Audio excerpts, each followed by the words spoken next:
the floor.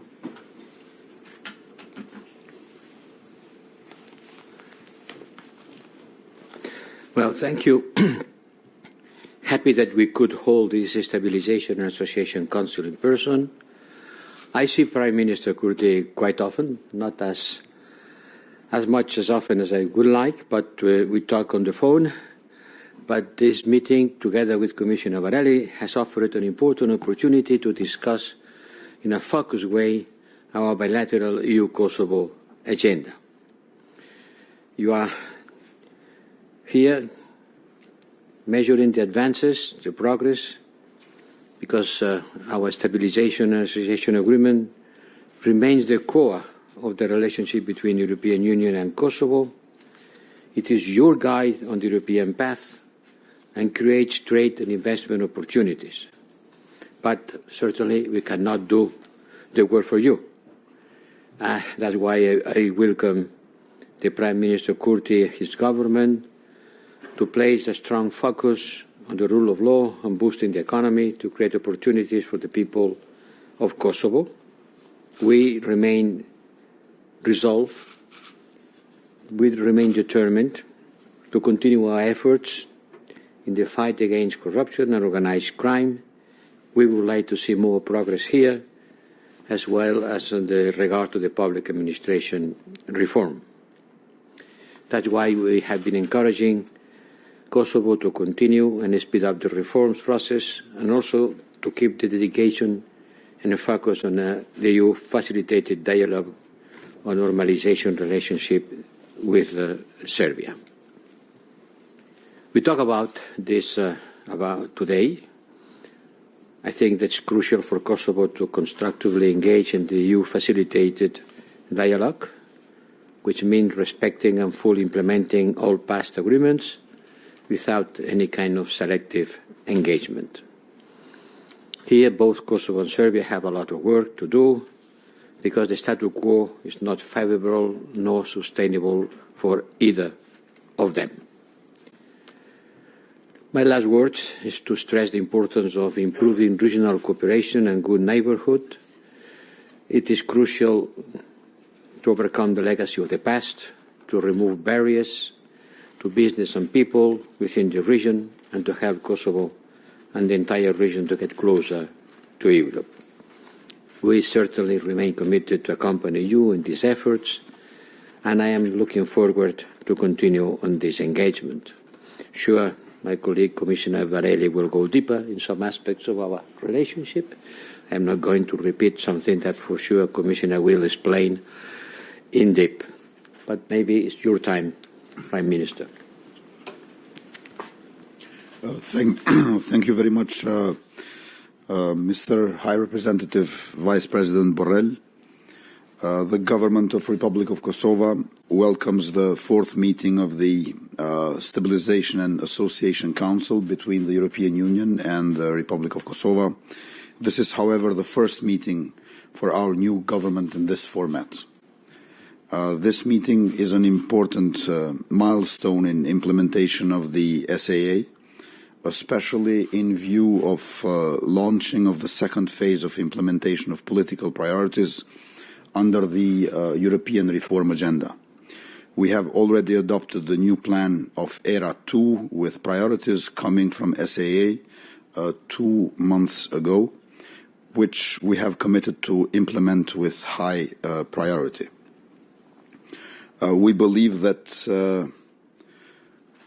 the entire Western Balkan 6 and Kosovo in particular should move as fast as possible in the European path, in the path of integration and cooperation.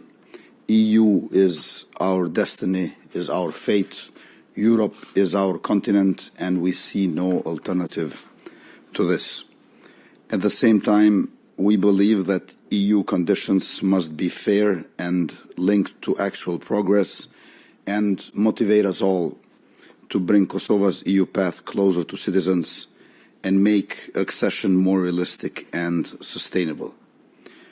We believe that to strengthen the trust in EU, it is very important to have finally visa liberalization for Kosovo And let me recall that it has been 3 years, 4 months, and 3 weeks since European Commission, for the second time, recommended visa liberalization for Kosovo, and our citizens still have to endure and suffer visa regime.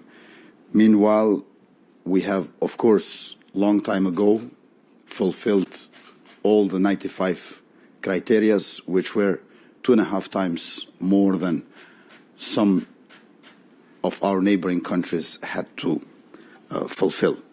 This year has been particularly good for the economy of Kosovo. According to Central Bank of Kosovo, we're going to have at least 9.9% of economic growth rate. We have taken our economy from a contraction of 3.1% according to World Bank. And in this year, we have seen an increase in tax revenues by 1/3 in comparison to last year, an increase of exports by 2/3, an increase of foreign investments by 1/3. And in this way, optimistically, we enter 2022, the first year when our government will have budget according to its program. I'm second time in office as Prime Minister, but both times I've been acting and working with the budget of my predecessor. We have been managing quite well the pandemic COVID-19. Our reaction to it proved to be successful. We are at the top of Western Balkan 6. We have administered over 1.6 million doses, where of the population over 16 years old, we are reaching 2/3 of population with at least 1 dose, and close to 60% with 2 doses. However, because of the celebrations of Christmas and New Year's Eve, when we expect people to gather rather massively, we have introduced certain measures in order to both enable our diaspora to come in large numbers, but at the same time to protect the public health of everyone. During this year, we have been very active in tackling corruption and organized crime. There has been around 500 police operations, with around 900 raids, and 41 criminal groups have been destroyed. Government of Republic of Kosovo remains fully engaged in the future dialogue between Kosovo and Serbia in good faith and in the spirit of strong commitment to achieve a legally binding agreement centered on mutual recognition, aiming to reach full normalization of relations between our countries. I would like to emphasize the issue of increase in tax revenues in Kosovo without changing fiscal policy. You know, when people are hopeful, they spend rather than save. When people are afraid, they have this tendency of saving rather than spending. People in Kosovo are hopeful this year more than ever because of the institutional stability coming out of elections of 14th of February. And at the same time, when people see that there is no corruption in the government, they are way more ready to pay taxes and contribute for the general well-being for the society. Likewise, the tax administration has increased its discipline. So I believe that fighting corruption within the institutions and in the society, having investments from abroad which have been increasing, actually the year 2021 is the year with highest foreign direct investments in Kosovo in the first 6 months in comparison with any other year since we declared independence. And it's like 89% higher than the average of the last decade, 2010-2020. So with fighting corruption on one hand, with economic investments on the other, with the recovery package, which amounted to 420 million euros in order to help workers and unemployed alike, women and youth in particular. We march hopefully towards 2022, where we do see EU as indispensable partner, something that we both need and like. Thank you, Prime Minister. Commissioner. Ladies and gentlemen, this is the fourth meeting of the Stabilization and Association Council with Kosovo, and it was a very timely opportunity to, first of all, review and assess the work that has been done, also to reflect on the latest developments both in Kosovo and in the broader region of the Western Balkans, and to look ahead what needs doing and where progress needs to be delivered in the future. The first topic I would mention is the regional cooperation and the Belgrade-Pristina dialogue that we have discussed extensively. And we need to move up a gear so that the region as a whole can benefit from the significant investment opportunities provided by the economic and investment plan designed for the Western Balkans. As you know, the plan applies to the Western Balkans the exact same growth strategy that was put in place for the EU member states themselves, and mirrors our policy priorities in areas such as sustainable transport, energy, digital, the green transition, sustainable growth and jobs. During our discussions today, I encouraged Kosovo to seize fully the opportunities offered by the economic and investment plan. In particular, this means stepping up the technical preparations for the identified flagship initiatives so that the investments on connectivity, energy efficiency, and clean air can go hand in hand swiftly. The start of works on the Niš-Pristina highway, the so-called Peace Highway, on the Serbian section Niš-Pločnik, last week has shown that the economic and investment plan is already alive and kicking, and it is in action. Today we also discussed the importance for Kosovo to implement the green agenda for the Western Balkans, including by increasing its commitment to decarbonization. Kosovo should be part of our ambition for a sustainable green transition in Europe. Our meeting focused as well on the common regional market, which is the key for a successful implementation of the economic and investment plan. There is very little sense building new roads, improved railways, or training workers with new skills if technical and administrative barriers, long customs checks, technical obstacles to trade and people are still in place. Recent events have shown the need for practical solutions to ensure the continuous smooth functioning of regional bodies and to advance the technical work for building the common regional market. Kosovo should be part of the regional economic integration.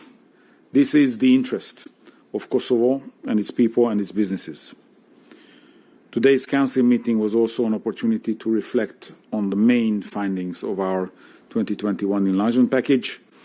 Our latest report on Kosovo recognized the positive trend, Kosovo's renewed commitment to EU-related reforms. We do hope to see commitment translated into tangible results swiftly.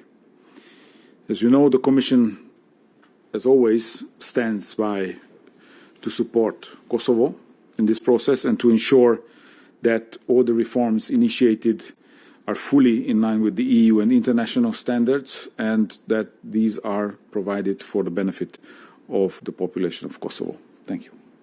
Thank you. Let's take a few questions. I see Giracina, please. Use the microphone. It's just in the middle, in the aisle. Yes, please. Mr. Borrell, you announced after November's FAC that there will be a new round of high-level dialogue during December, and it's already December the 7th. And is there any confirmation that this meeting will happen? And to Prime Minister Kurti, would you be willing to come if and when you get invited for another round of talks with your Belgrade counterpart? Thank you.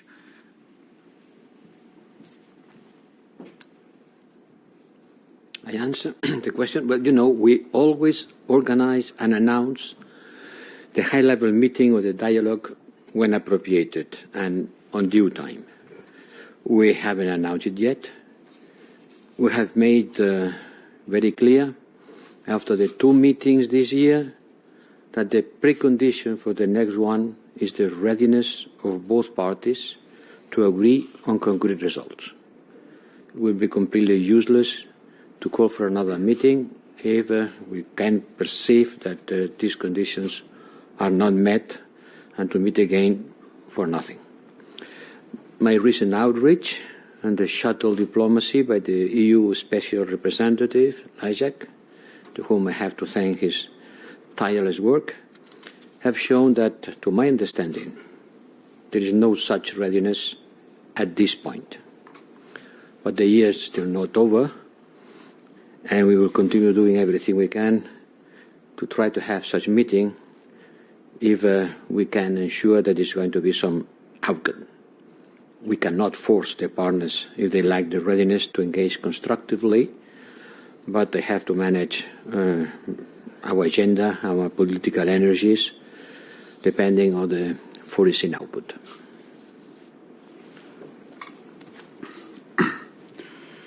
Of course, that since I am in politics, I've been coming to Brussels dozens of times, sometimes with invitations, sometimes without one. But for us, Brussels is important capital of progress, but at the same time of solving disputes.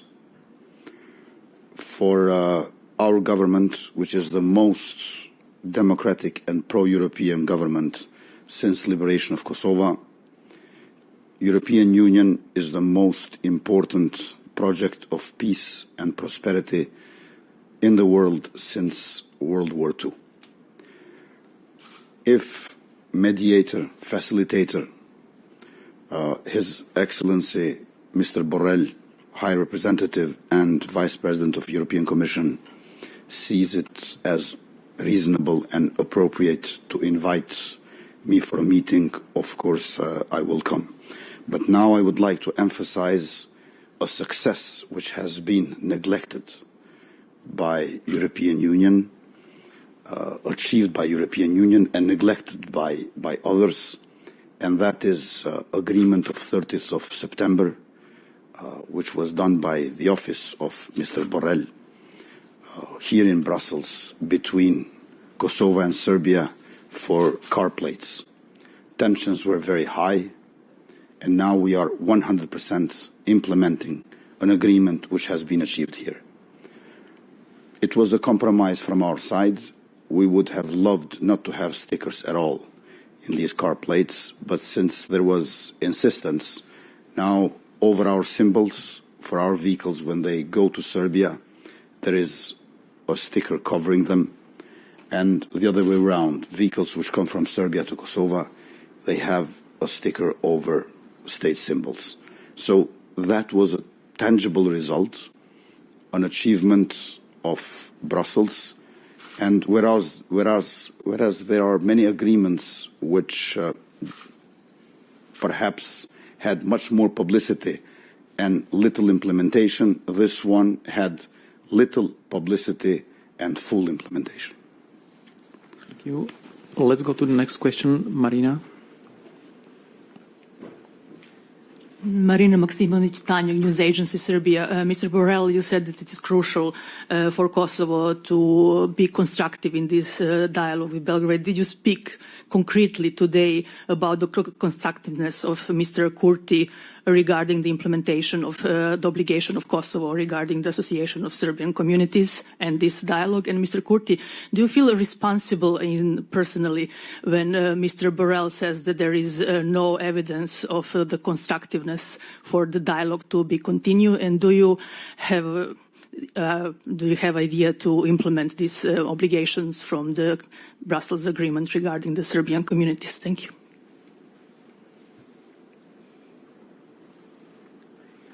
Well, on the association community of Serb majority municipalities, what I have to say is what I already said during this meeting several times and before this meeting, that establishing an association community of Serb majority municipalities is part of the Brussels Agreement.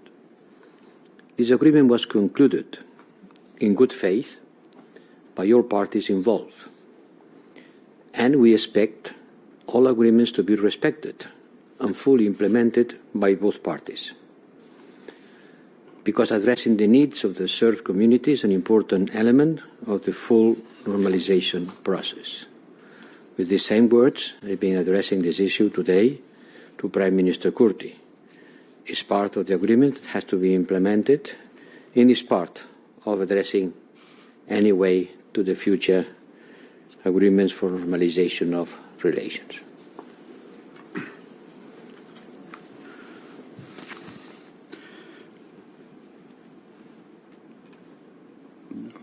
There are 33 agreements between Kosovo and Serbia, and 2/3 of them have not been implemented by Serbia, but always official Belgrade likes to mention one agreement, which I must say did not pass the test of our Constitutional Court. I remember back then on 23rd of December 2015, when the decision of Constitutional Court was made public, no Serb of Kosovo protested, only Belgrade. I believe that it is time to have a dialogue where people, citizens, are the end beneficiaries, not politicians. So we need democratic character of dialogue. That means that people will benefit from it.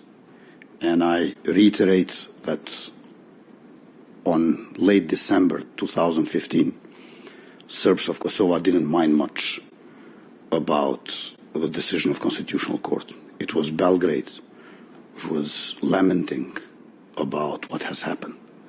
So all these solutions which come from above in order to please certain politicians are not democratic. I am a Democrat. That's why I believe that future chapters of dialogue between Kosovo and Serbia should not be there to please a politician, to save the skin of that politician or the face of another politician, but to help and serve people. We should be at the service of people, and I'm afraid that this association of Serb majority municipalities is rather the service of Belgrade than of ordinary, poor Serbian citizens in Kosovo, to whom I serve also as Prime Minister of our Republic. Thank you, High Representative. Yes, allow me to say that I am a Democrat also. And I am not here to serve to any politician from any side. What has happening with the car plates has shown, and it should be an example, that the dialogue is the only forum to address and resolve all open issues. And I would like you to recognize fully the importance of this dialogue in order to overcome the difficulties for Kosovo to integrate the international community fully. I disagree with you on the fact that it's the Constitutional Court who avoids obstacles, makes impossible the implementation of this agreement, which was done by the representative governments of two parties, acting in good faith and according with international norms to establish agreements in the framework of the dialogue. So I'm sorry, Prime Minister, we have to continue asking for the implementation of this agreement. I know that there are other agreements pending. I know that in both parties there are agreements which has not been implemented, but this is a very important one. Thank you. We take one last question. Augustin, if you can go over to the microphone, I think on your left it's closer. Thank you, Augustin Paliokai from KOHA. I have two questions, one for Commissioner Varhelyi. It is related about the reforms that you always ask of judiciary, rule of law, fight against corruption, etc. There is a misunderstanding whether European Union supports or does not support the idea of vetting of judges and prosecutors. So can you explain, are you against this idea, or you have some objections, specific objections about that in case of Kosovo? And the questions about the dialogue, I cannot avoid this. Okay, there was agreement about temporary agreement about the car plates, which is good. But you, Mr. Borrell, when you came, you used to say that the final agreement, it might be issue of months, not years. So will the dialogue aim to achieve final agreement? Will this include recognition, or you will continue to deal with particular problems that might arise from time to time on the ground? Thank you. Commissioner, you can start. Well, we discussed this topic, the vetting, extensively this morning with the Prime Minister, because I think that the first is that we should understand what is meant under vetting by the government of Kosovo. And what I understand is that if I look at it on substance, is to have clear objective criteria for the judiciary, all branches of it, when it comes to conflicts of interest, so private related matters, and also when it comes to the institutional matters of independence. And therefore, we are engaging in talks with our partners in Pristina about this. And we made it very clear that we are in for a judiciary that is independent and that is effectively delivering justice to the people. You know that we have been investing a lot politically and also financially to create a judicial system that stands up to the values that the European Union represent, and we continue to do so. So therefore, we're engaging now with the government of Kosovo to see how such a process, as they call vetting, would contribute to that. We don't think that there's a need of a complete overhaul of the judicial system. So if you ask me, and if you take the example of Albania, I don't think that such a large operation is necessary, because I think that the foundations, the basics of the system are according to our standards. But of course, we are ready to sit down and see whether there are improvements to be made and which can be made. And therefore, we showed openness to the Prime Minister today to sit down and discuss this topic with them. Thank you. Yes, this topic and all topics, we are here to discuss, we are here to strengthen our relationship, we are here to see how we can advance on the dialogue. The purpose of the dialogue is to reach a comprehensive legal agreement about normalization of relationship between Kosovo and Serbia. What does it mean is to the parts to decide, not to me. I am a facilitator. I am trying to make people agreeing. Agreeing on what? On normalization of relationship. Without normalization of relationship between Serbia and Kosovo, it's not going to be a clear path to the European Union. What it's about, which is the essence, it is up to the parts to decide. I cannot say which has to be the final outcome. If I would be saying such a thing, it would be part of the game. I am not part of the game. I am just trying to push you to sit and to discuss and to look for a solution. And that's what I am trying to do, to encourage both parts to continue the discussion. When I said it's a matter of months, not years, it's because it has been lasting how many years? Too many, no? So if there is goodwill, the problem can be solved tomorrow, equally than 3 years from now.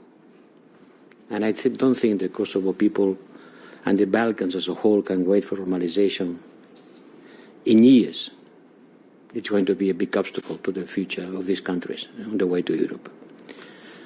Sorry, I have to fly. Thank you very much, everyone. Faleminderit, Prime Minister, Commissioner, colleagues, to the interpreters, big thank you. Have a nice afternoon. See you soon. Bye.